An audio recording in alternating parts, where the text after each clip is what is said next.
Hey y'all, welcome back to the Community Well. This is your host, Ana Ayobiojo. I'm so excited. Another week, another episode. So, y'all know, let's just get right into it. I've actually recorded this episode a few times.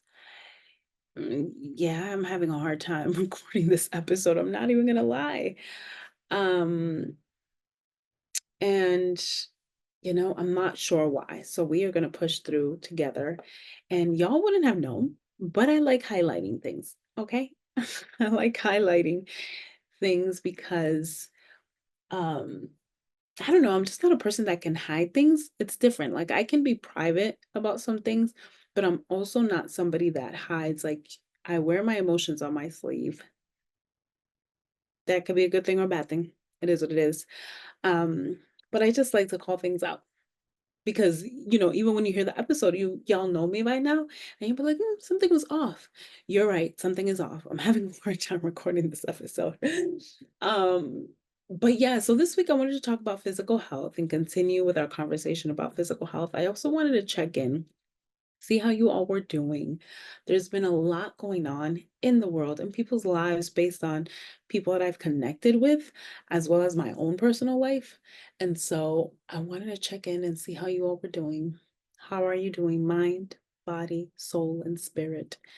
How do you feel in connection to your relationship with God? Do you feel like God is silent in this season? Do you feel overwhelmed? Do you feel stressed? Are you worrying a lot?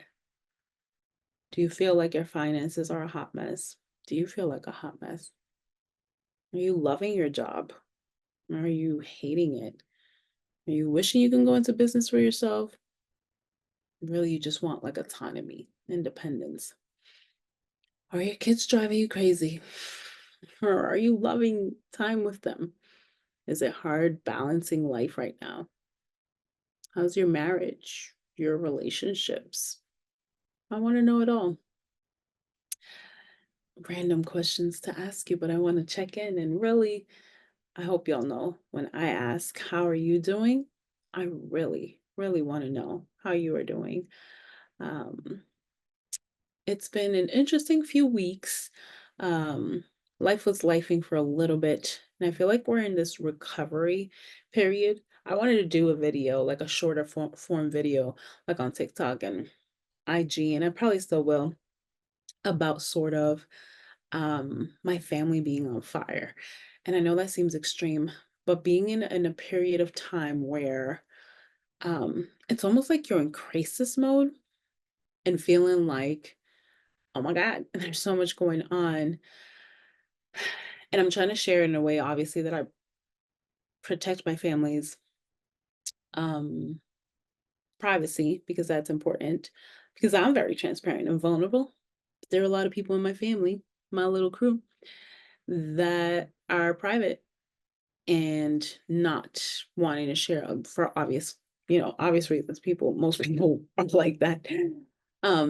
But anyways, there was a lot going on and it felt like we were in crisis mode for a short period of time there. And it reminded me of being a crisis specialist. I'm gonna call it a crisis specialist. I was doing in home therapy, and when I was doing in home therapy, um, I would be um, the person that provided services in the homes of families that were in crises a lot of times. And it was a step down from inpatient. So inpatient therapy, is when they get hospitalized and it's a lot of children. Children was my primary, you would say, client, but I worked with the entire family. But anyways, my clients were children. And so if they were going into inpatient, they were there for a longer period of time and they would have support 24/7. And when you go to outpatient is when you go to, you go to the office once a week and that kind of thing. But the middle is inpatient. I mean, it's inpatient, sorry, it's in home. And so that just means that you have like people in your house 2 to 3 times a week and visiting you at school. It's more intense services to prevent the child um, going into inpatient and from getting hospitalized. And so it reminded me of that time. And when we did that, I remember doing a crisis plan for our kiddos and their families, and we would plan ahead. What did it look like when they were in crisis? What did they need? What did they need for support? Who are people you can count on? All the things, and kind of put this plan. It was more detailed, but put this plan on the fridge or somewhere where they would see it. Because when you're in crisis mode, okay, it's like everything's hot fire, everything's basura, and you're like freaking out, and you can barely think straight. And a lot of time people are like, "Why didn't you call me? Why didn't you let me know?" People are like really trying to survive when you're in crisis mode. And so it made me think about that and creating plans ahead of time for ourselves, because we never know unless you're in a situation where, you get sick often, or if you are someone who struggles with your mental health and I'm not doing well. I might be doing really bad. Someone who struggles with their mental health where you're up and down. Um, even finances. If you find yourself that you're still in a cycle of where you go into crises, all of a sudden you're like negative, you have to borrow money and things like that. But creating a plan ahead of time of the people that you can call and stuff like that. Um, but also one of the things during that time, um, where we were navigating a lot, was considering what we had on our plate and who was the support that we could count on, right? So literally envisioning a circle of our life and writing down all the things that we have in our plate, because sometimes we add to life already lifing by having too much on our plate. And the things that are on our plate, sometimes we can either deprioritize for a while, or we can, you know, outsource. I know a lot of times we think money, but asking people for help. Can you help me with this? Can you help me with XYZ? But assessing what's on our plate right now so that we're able to really focus on surviving well. Surviving well, because there's survival mode that where you get stuck in a pattern, and then there's surviving well, where it's a little bit easier to kind of reset and get back. Um, and only you know what surviving well looks like. Um, But for me, one of the things that I know that I'm not surviving well is when I get stuck in my head. And this is connected to another dimension, which is social wellness, right? But I get so stuck in my head and what's going on in lifing that I don't reach out to my friends. Now, this is connected to spiritual health, okay? God is so good. When you have godly friends, God will place you in the heart of people. Holy Spirit will be like, hey, text Anna. And literally, that's what happened. I know I'm surviving all the way wrong when I'm not reaching out to others, but I have built such a dope community and a godly community that literally they not only they respond immediately to the Holy Spirit. And so I had a friend reach out to me and really like help me. Just be like, okay, boom. And I had to be like, oh wow. Like I had my head buried there because I was just trying to survive. You know what I mean? And so it's important and it's imperative that we realize how all these things are connected, right? Um, how your spiritual health is connected to your social wellness, how physical health is connected, and just how all these different things play a part um, in your life and in the greater picture of living well. Because the ultimate goal is to live a life of fullness and to live well, to carry out what God has called us to carry out. And one of the most important things is to live in community, right? That I'm taking care of myself so that I'm able to play my part in this world, fulfill my purpose, and give to the well, and then take from the well when I need it, right? Because that's why we're here. We take from the well when we need it. The ultimate source of life is God, but we also have the ability to put into the well so that we are all living well in community. I'm hoping that makes sense. It's kind of a little bit of a rant session, but it's sort of the things that's been on my mind. Y'all know I got tested when most of the time, yeah. when I'm doing an episode and I'm doing seasons, when then this is what it's like when you're doing stuff for God, is that you get tested in whatever area you're called to, you're going to be tested. Ew, what is sorry, major distraction. If you're watching the video, it's like, what is on my nail? Anyways, um, but yeah, just me getting tested in these different areas that I am putting episodes out for, and so I just wanted to share a little bit about the importance of highlighting, what is going on right now with you. Um, that was a weird way to ask it.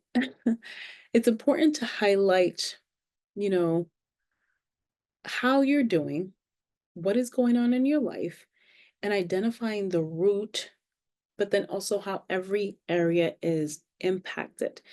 Um, because I remember, Destiny Thomas, the therapist, said it on one of our episodes, and she says it all the time that God gives us tools, resources, and people in every season.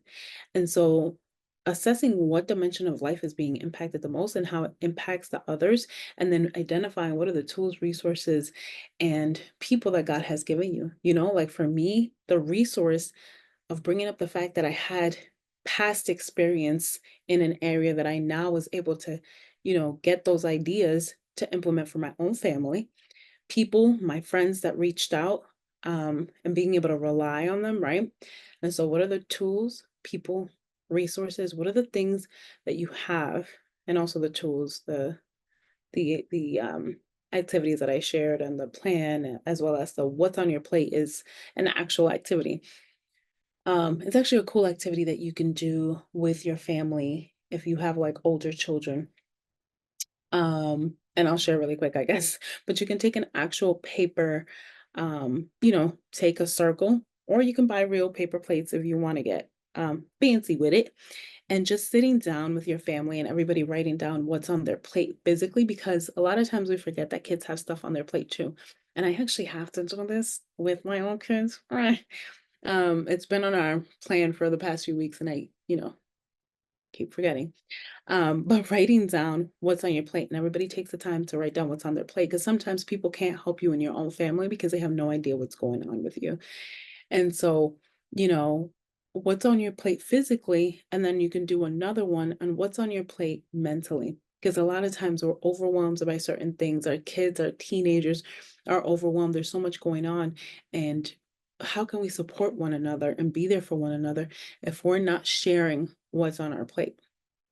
And so I think those two activities are really cool activities because it's important to have communication with our families, especially our kids and even our spouses, about what is going on with us and how we can support one another so that we can rely on one another, so that we can start building that, you know, um, closer relationship as a team. I talk about our families being a team and being closer. And one of the ways that you get closer is being there for each other during hard times and not struggling alone, being able to speak up about the things that you're struggling with.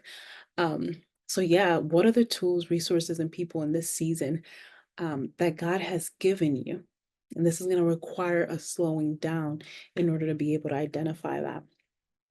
I know this was more like a rant. I tried my best though. I told you I struggled with because it's like I'm processing with y'all and like my brain is going.